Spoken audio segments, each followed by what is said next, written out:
Sa Genesis, sabi niya, God created heaven and earth. Sa John chapter 1 verse 1, yung word is God. So meaning, ang tinuturo sa John, He is God. Okay, He is God. Sa Genesis, God created heaven and earth. So Jesus Christ is the Creator. So kasama siya sa Creator.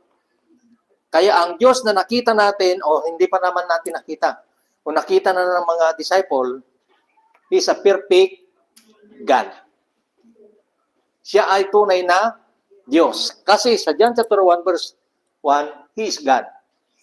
Ang sabi doon, God created heaven and earth. So si Jesus Christ kasama doon sa Creator.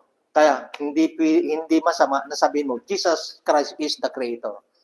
Kasi kasama siya sa Creator. Dahil sabi doon, God created heaven and earth. The Word was God. In the Word was, He is God. So, if Jesus Christ is God, so kasama siya sa Creator. So, He is a perfect God. Siya ay tunay na Diyos. Okay? O, alam niyo,